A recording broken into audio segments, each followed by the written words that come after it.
हम लोग सीखेंगे क्या, मिरर फार्मूला के बारे में। मिरर फार्मूला,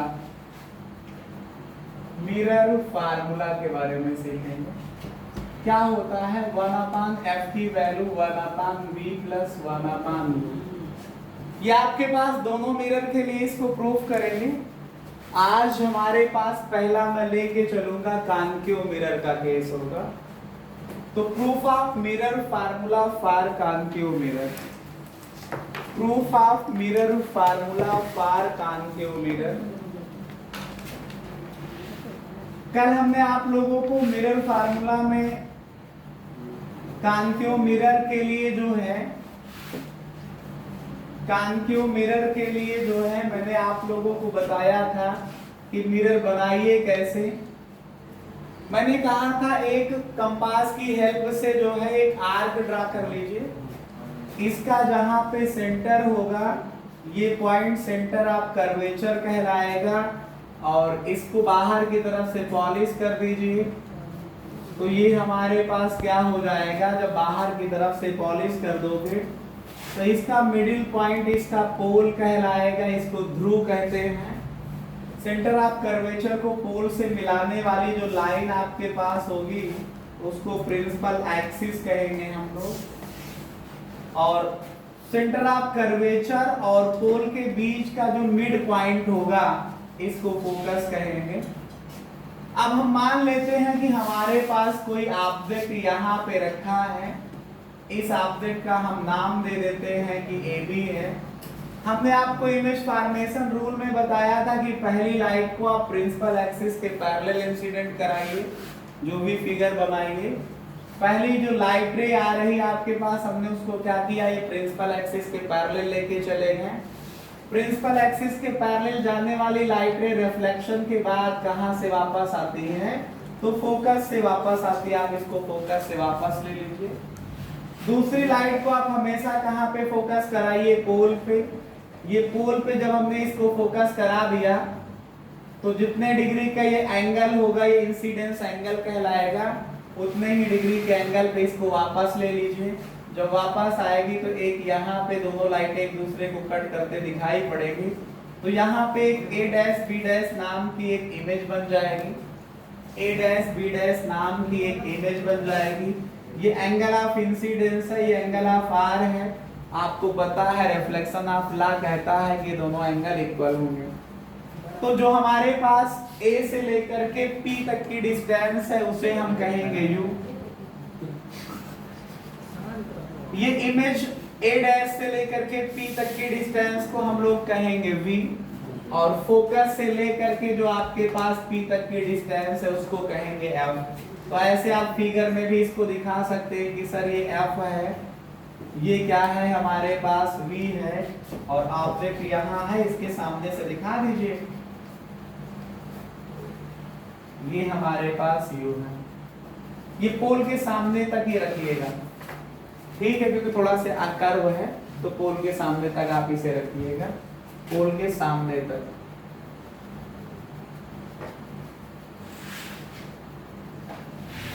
ठीक है, तो सबसे पहला हम करेंगे क्या, आप मेरी बात को सुनिए। सबसे पहले तो ये फिगर आपको बढ़िया से बनाना आना चाहिए। जब ये फिगर बन जाएगा तभी आप बात कर पाएंगे 1/f = 1/v + 1/u। ये देखो, ये टॉपिक इंपॉर्टेंट कैसे है और कठिन कैसे है और सरल कैसे है, मैं सब आपको बताता हूँ। इंपॉर्टेंट ये है कि बगैर इस टॉपिक के जो है आपका मिरर पढ़ना अधूरा है, क्योंकि जब मिरर के सामने कोई ऑब्जेक्ट रखा है, कहाँ पे रखा है, इमेज कैसी बनेगी, फोकल लेंथ मिरर की अगर दी है तो फिर आप निकाल ही नहीं पाएंगे बगैर इस फार्मूले की कि इमेज कहाँ पे बनेगी और कैसी बनेगी। दूसरी बात, ये कठिन क्यों है, अगर आपको ट्रायंगल की सिमिलरिटी नहीं आती है, सिमिलरिटी ऑफ द ट्रायंगल अगर आपको नहीं आता है तो ये टॉपिक नहीं आ सकता। समझ पा रहे हो? आसान क्यों है, क्योंकि इस समय आप लोगों को मैं मैथमेटिक्स का ट्रायंगल लेसन ही पढ़ा रहा हूँ, सिमिलरिटी ही पढ़ा रहा हूँ, इस वजह से आप लोगों को आसान है। तो देखिए, इसको समझिएगा, इसको समझिएगा। देखिए आपको दो ऐसे ट्रायंगल ढूंढने हैं जो सिमिलर हों। तो कहोगे सर ये कौन सा आपने बड़ा काम दे दिया मेरे लिए, मैं तो रोज ऐसे ही ढूंढ सकता हूँ। तो बिल्कुल नहीं, आपको ये ढूंढना आसान नहीं रहेगा। हम आपको बता दें सिमिलरिटी ट्रायंगल को ढूंढने के लिए किन ट्रायंगल को लेंगे। एक तरफ आप object A dash B dash, एक तरफ आपके पास image A dash B dash होना चाहिए, एक तरफ ऑब्जेक्ट ए बी होना चाहिए। ऐसे ट्रायंगल दो ले लीजिए, दो ट्रायंगल ऐसे निकालिए जिसमें एक में ऑब्जेक्ट ए बी होना चाहिए एक साइड के रूप में, दूसरे ट्रायंगल में image A dash B dash होनी चाहिए। तो अगर आप लोग ईमानदारी से देखो तो एक ट्रायंगल ए बी पी बन रहा है और एक ए डैश बी डैश पी बन रहा है। कहेंगे सर ये कैसे सिमिलर हुआ? मैं बताऊंगा कि एंगल ए 90 डिग्री का है और एंगल ए डैश भी 90 डिग्री का होगा। फिर जितने डिग्री का एंगल आई है उतने डिग्री का एंगल आर है, रिफ्लेक्शन का लॉ कहता ही है। तो एक ट्रायंगल के दो एंगल दूसरे ट्रायंगल के करेस्पॉन्डिंग दो एंगल के साथ बराबर हुए तो तीसरा एंगल तीसरे के बराबर होता ही है। तो चाहे एंगल एंगल सिमिलरिटी क्राइटेरिया लगा दीजिए, चाहे angle angle angle similarity criteria लगा दीजिए। अगर दोनों ट्रायंगल सिमिलर हैं तो करेस्पॉन्डिंग साइड का रेशियो क्या होगा? इक्वल होगा जाकर के। बस उसी का एप्लीकेशन करना है। आप ध्यान दीजिए, इन ट्रायंगल आप ए बी पी देखिए और triangle A dash B dash P देखिए। बताइए ये एंगल 90 डिग्री है, बता दीजिए कि एंगल ए और एंगल ए डैश जो है वो दोनों 90 डिग्री के हैं। इसका एंगल ए बी पी देखिए, ध्यान दीजिए A P B, A P B मतलब ये एंगल आई हुआ और आई आर के बराबर होता है और आर कितना है आपके पास? ए डैश पी बी डैश, ए डैश पी बी डैश। तो इसका मतलब हुआ by angle angle criteria of similarity, by angle angle criteria of similarity, similarity का जो एंगल एंगल क्राइटेरिया है, जो ट्रायंगल हमारे पास होगा ए बी पी वो सिमिलर होगा triangle A dash B dash और पी के। इसके सिमिलर होगा ए डैश बी डैश और पी के। जब दोनों ट्रायंगल सिमिलर होंगे तो इनकी करेस्पॉन्डिंग साइड का रेशियो क्या होगा? इक्वल आएगा। करेस्पॉन्डिंग साइड का रेशियो क्या होगा? इक्वल आएगा। देखिएगा यही है महत्वपूर्ण। कैसे? इसका परपेंडिकुलर क्या हुआ आपके पास? ए बी, इसका परपेंडिकुलर क्या हुआ? ए डैश बी डैश, इसका बेस कितना हुआ? ए पी, छोटे वाले ट्रायंगल का बेस क्या हुआ? ए डैश पी। फिर कहेंगे सर इसका हाइपोटेन्यूस क्या हुआ? बी पी, इसका हाइपोटेन्यूस क्या हुआ? B dash P. लेकिन एक हम आपको बात बता दें कि जो हाइपोटेन्यूस बीपी है चाहे बी डैश पी है वो लाइट रे की लेंथ है। लाइट रे की लेंथ निकालने का कोई मतलब नहीं, इस वजह से हम यही दो लिख लेते हैं, तीसरा नहीं लिखेंगे। ये हमारे पास, इसको आप पहली इक्वेशन मान करके छोड़ दीजिए। अब बताइए इन ट्रायंगल एक तो आपका और कोई बन रहा है क्या? बताइए क्या और कोई बन रहा है जहां से ऑब्जेक्ट को ले लिया जाए और इमेज को ले लिया जाए तो दो ट्रायंगल सिमिलर हो।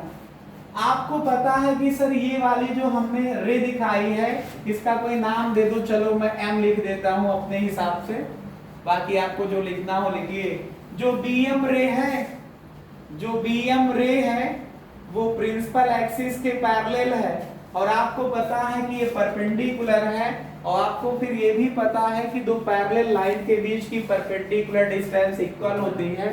तो अगर हम एम से परपेंडिकुलर ड्रा करें प्रिंसिपल एक्सिस पे, जिस पॉइंट पे कट कर रहा है उस पॉइंट को हमने नाम एन दे दिया है, तो जितना ए बी होगा उतना ही एम एन होगा जाकर के, जितना ए बी होगा उतना ही एम एन होगा, जितना ए बी होगा उतना एम एन होगा। अब देखिए अगर एम एन ए बी बराबर है तो एक ट्रायंगल ये दिख नहीं रहा है, कौन सा? ए डैश बी डैश एफ, ये सिमिलर होगा। कैसे? कैसे? देखिए ट्रायंगल एम एन एफ को देखिए, ये वाला दोनों में वर्टिकली अपोजिट एंगल है कि नहीं है? शीर्षाभिमुख कोण है ट्रायंगल, देखिए ए डैश बी डैश एफ, दूसरा देखिए एम एन एफ, दोनों में ये एंगल वर्टिकली अपोजिट है तो इक्वल होगा दोनों में। फिर ये एंगल 90 का है, यहाँ पे ये वाला परपेंडिकुलर ड्रा किया तो 90 का है, तो दोनों ट्रायंगल सिमिलर होंगे। जब दोनों ट्रायंगल सिमिलर होंगे तो करेस्पॉन्डिंग साइड का रेशियो इक्वल होगा। तो कौन से ट्रायंगल में? इन triangle A dash B dash F और ट्रायंगल एम एन एफ में बताइए कौन एंगल किसके इक्वल है? Angle A dash F B dash बराबर है एंगल एन एम एफ के। क्यों है इक्वल है? वर्टिकली अपोजिट एंगल है, देख रहे हैं? इसका एंगल ए डैश और इसमें एंगल एन, ये दोनों 90 डिग्री के हैं, क्योंकि मैंने कहा एम एन जो है प्रिंसिपल एक्सिस पे परपेंडिकुलर ड्रा किया है। ठीक है, क्यों ड्रा किया है? क्योंकि ये परपेंडिकुलर था, तो दो पैरेलल लाइन के बीच की परपेंडिकुलर डिस्टेंस इक्वल होती है। AB के इक्वल हमको MN रखने के लिए मैंने परपेंडिकुलर ड्रा किया। तो अगर ये दोनों ट्रायंगल सिमिलर हुए तो देन बाई कौन सा क्राइटेरिया लगा? दो एंगल दिखा दिया करेस्पॉन्डिंग इक्वल, तो then by angle angle criteria इसका ऑफ सिमिलरिटी का। ये फिजिक्स की बुक वाले नहीं लिखते हैं कि angle angle criteria of similarity, वो खाली यही लिख देते हैं कि दोनों ट्रायंगल सिमिलर हैं तो उनकी करेस्पॉन्डिंग साइड का रेशियो इक्वल। हम आपको बिल्कुल एक्सप्लेन करके बता रहे हैं कि कैसे सिमिलर हो रहा है। समझ पा रहे हैं? समझ रहे होंगे आप लोग। तो ये आप बताइए कि angle angle criteria of similarity से फिर वही रूल लगाइए। ए डैश एफ बी डैश एक ट्रायंगल है, दूसरा एम एन एफ ट्रायंगल है। अगर ये सिमिलर है, सिमिलरिटी से जो ट्रायंगल नाम बोलिए ए डैश एफ बी डैश। ए डैश परपेंडिकुलर 90 डिग्री का है यहाँ पे, तो यहाँ पे किस पे है? सिमिलरिटी में लिखिएगा, करेस्पॉन्डिंग लिखते हैं एन। एफ पे जितने डिग्री का एंगल इसमें बन रहा है, एफ पे उतने डिग्री का एंगल यहाँ भी बन रहा है, तो एफ फिर अगला तो बराबर होगा ही, तो फिर अगला जितने बी डैश का होगा उतने पे एम होगा जा करके, जितने पे एंगल बी डैश का होगा उतने पे एम होगा जा करके। तो लगाइए करेस्पॉन्डिंग साइड का रेशियो इक्वल करिए। इसका perpendicular A dash B dash, इसका परपेंडिकुलर क्या? इसमें पहले ए बी लिखा था, हाँ, तो इसको इसका परपेंडिकुलर एम एन हुआ, इसमें परपेंडिकुलर हुआ ए डैश बी डैश, इसका परपेंडिकुलर बेस हुआ एन एफ और इसका बेस हुआ ए डैश एफ। ए डैश एफ। एक बात समझ लीजिए कि सिंस जो एम एन है और ए बी है वो इक्वल है। क्यों है? क्योंकि दोनों पैरेलल लाइन के बीच की परपेंडिकुलर डिस्टेंस है। मैं बार बार ये समझा रहा हूँ कि जो आपके पास BM है और प्रिंसिपल एक्सिस जो है दोनों पैरेलल हैं और AB और MN परपेंडिकुलर हैं, तो दो पैरेलल लाइन के बीच की परपेंडिकुलर डिस्टेंस इक्वल होती है, इस वजह से MN और AB इक्वल आएगा। तो AB MN को AB लिख सकता हूं, तो AB बटे A डैश B डैश आया और यहाँ पे आपके पास NF बटे A डैश F आया। ध्यान से समझिएगा, इक्वेशन सेकंड मान लीजिए। आप देखिए दोनों का फर्स्ट इक्वेशन और सेकंड इक्वेशन का LHS देखिए इक्वल है, तो दोनों के RHS भी इक्वल होंगे। By equation first and second बताइए, इसमें RHS इक्वल करिए, इसका AP इसमें A dash P is equal to इसका NF और इसमें A डैश F। आप लोगों को आपकी जानकारी के लिए एक बात बता दें, थोड़ा सा स्पेस कम है, हम चाह रहे हैं कि आप लोग इसे लिख चुके होंगे, और अगर आप लोग इसे लिख चुके होंगे तो फिर मैं इसे मिटाऊं।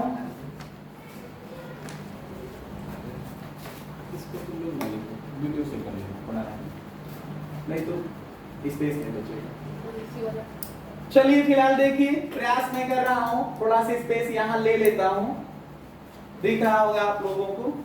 देखिए मैं आपको एक बात बता दूं, हम आपको बता चुके हैं साइन कन्वेंशन रूल के बारे में, हम आपको बता चुके हैं साइन कन्वेंशन रूल के बारे में। अगर मान लो आप उस दिन एब्सेंट रहे हो तो आप फिर से आज जान लीजिए कि मिरर के केस में सभी डिस्टेंस पोल से नापते हैं, मिरर के केस में सभी डिस्टेंस पोल से नापते हैं और लेंस के केस में सभी डिस्टेंस ऑप्टिकल सेंटर से नापते हैं। तो फिलहाल अभी आपका मिरर का ही केस चल रहा है, सभी डिस्टेंस पोल से नापेंगे। कहां से नापेंगे? पोल से। तो आप इसको जो A डैश F लिखे हैं उसको हटाइए, A डैश F को हटा करके देखिए, यहाँ पे A डैश F है, ए डैश पी से एफ पी माइनस कर दीजिए, यहाँ पे पी है, ये आपका बड़ा से मैं लिख के पी से दे रहा हूं, ए डैश है, तो ए डैश एफ कैसे निकालो, ए डैश पी से पी एफ घटा दो तो ए डैश एफ निकाल आएगा। तो देखिए ए पी बटे ए डैश पी बराबर एन एफ बटे ए डैश एफ को क्या लिखूंगा मैं, ए डैश पी माइनस का एफ पी बोलो चाहे पी एफ बोलो। एक बात मैं और आपको बता दूं कि जो मिरर होता है, मिरर जो है इसका कर्वेचर के बारे में बता दूं कि जो ऑब्जेक्ट है, ऑब्जेक्ट है ये बहुत बड़ा नहीं रखते, अगर मिरर छोटा है तो ऑब्जेक्ट बहुत बड़ा नहीं रखते हैं। तो मेरे कहने का मतलब ये हुआ कि जब ये छोटा होगा तो ये पैरेलल जो आपके पास लाइंस आपने ड्रा किया है वो एम पॉइंट वहां ना होकर के पी के पास होगा जा करके। ये आपको गीत गाना सॉन्ग लिखना पड़ेगा कि since aperture of mirror is very small, since aperture of mirror is very small so that point M is very close to the point P. और अगर देखो जैसे m यहां ना होकर के यहां होता तो जब आप परपेंडिकुलर ड्रा करते तो जो n दूर है वो n दूर ना होकर के p के पास होता, तो जब ये p के पास होता तो जो आपके पास nf है, जो आपके पास nf है वो लगभग pf होता जा करके, जो nf है वो कितना होता, pf होता। तो तब AP upon A dash P की जो वैल्यू होगी NF को मैं PF लिखूंगा बटे A डैश P माइनस का FP लिखूंगा। इक्वेशन इसको आप थर्ड मान करके छोड़ दीजिए। एक बात और समझिए, आपको मैं बता चुका हूं कि सभी डिस्टेंस पोल से नापते हैं और साइन कन्वेंशन रूल को बहुत तरीकों से लोग समझाते हैं। मेरे पास एक शॉर्टकट फंडा है, आपका क्वेश्चन कभी नहीं गलत होगा, मिरर कहीं पे रखा हो, ऑब्जेक्ट कहीं पे रखा हो। हमने एक शॉर्टकट बनाया है DPAM के नाम से, कभी भी गलत नहीं होगा। मैंने फिजिक्स में आप लोगों को बहुत सारे शॉर्टकट मैग्नेटिक फील्ड में समझाए हैं, यहाँ पे एक शॉर्टकट और है DPAM का। अगर जैसे मान लो ये मिरर है, ये देखो ध्यान से समझो, आप समझा देते हैं। जैसे मिरर है, ऑब्जेक्ट यहाँ पे रखा है, लाइट ऐसे गई, कौन सी है ये, इंसिडेंट लाइट। सभी डिस्टेंस नापोगे पोल से, अगर पोल से चलने पे ऑब्जेक्ट तक जाओ और इंसिडेंट की डायरेक्शन में आए, डायरेक्शन में आए तो पॉजिटिव होगा, एंटी डायरेक्शन आए तो निगेटिव होगा। अब देखो यही जो DPAM का है साइन कन्वेंशन रूल समझा रहा हूं, यहां पे लिखेंगे बाई साइन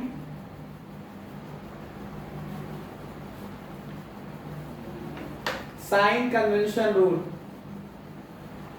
साइन कन्वेंशन जो रूल होगा आपका उससे क्या लिखेंगे समझिए। आप बताइए AP के बारे में, कहोगे सर A से P की तरफ चले कि P से A की तरफ चले। चलना आपको P से ही है, कहां चलोगे A तक, P से A तक जाइए, ऐसे गए, इंसिडेंट लाइट रे ऐसे आ रही, उल्टा हो रहा कि सेम। P से A तक जाइए और ये इंसिडेंट लाइट रे ऐसे आ रही, तो उल्टा हो रहा कि सेम, उल्टा है, एंटी डायरेक्शन है, निगेटिव होगा। डायरेक्शन में तो पॉजिटिव होगा, एंटी डायरेक्शन तो निगेटिव होगा, DPAL। तो आपके पास ये वैल्यू माइनस का यू हो जाएगी। यू तो है ये A से P तक की डिस्टेंस, लेकिन माइनस क्यों लगेगा मैं बता चुका हूं। ऐसे आप A डैश P के लिए चलिए, चलिए P से A डैश तक चलिए तो U हुआ, P से A तक चलिए तो U हुआ, P से A डैश तक चलिए तो V हुआ जाकर के, डिस्टेंस मैंने लिखी है V है, लेकिन पॉजिटिव लेना है कि निगेटिव। इंसिडेंट लाइट रे ऐसे आ रहे, एक बार ध्यान दे लीजिए, दोबारा कभी नहीं गलत होगा। इंसिडेंट लाइट रे ऐसे आ रही, आप P से A डैश तक उल्टा जा रहे हो तो क्या होगा, माइनस का भी। ऐसे ही FP जो है वो भी माइनस का आएगा। ये वैल्यू को यहाँ पे रख दीजिए बाई इक्वेशन थर्ड में रखिए, तो AP की वैल्यू माइनस का U, A डैश P की वैल्यू माइनस का V बराबर PF की वैल्यू माइनस का F बटे A डैश P की वैल्यू, A डैश P की वैल्यू हमारे पास आएगी कितनी, माइनस का V और माइनस PF की वैल्यू माइनस का F। इसको सॉल्व करिए, माइनस माइनस कट के U बटे V आ जाएगा, माइनस का F आ जाएगा। ये माइनस का v आएगा, माइनस माइनस प्लस का ये f आ जाएगा। अगर ये बातें सभी आपको समझ में आ गई हैं तो मैं कुछ पोर्शन इसका हटा देता हूं, यहां से हटा देता हूं, पहली क्वेश्चन को हटा देता हूं। अब इसको सॉल्व करता हूं। क्रॉस मल्टीप्लाई करिए, इसका इसमें गुणा करिए, माइनस का uv हुआ प्लस का uf हुआ, u से मल्टीप्लाई माइनस v में करिए तो माइनस का uv हुआ, u का प्लस f में करिए तो माइनस प्लस का uf हुआ, माइनस f को v में करिए तो माइनस का vf हुआ। इन सबको जो है आप करिए क्या, चलिए छोड़िए, ठीक है यही है।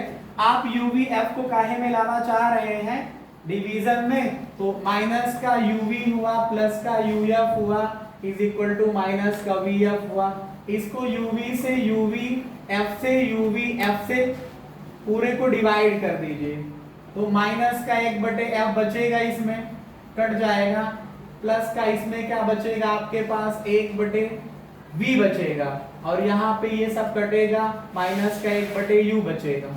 इसमें कोई शक समस्या सवाल हो तो देख लीजिए।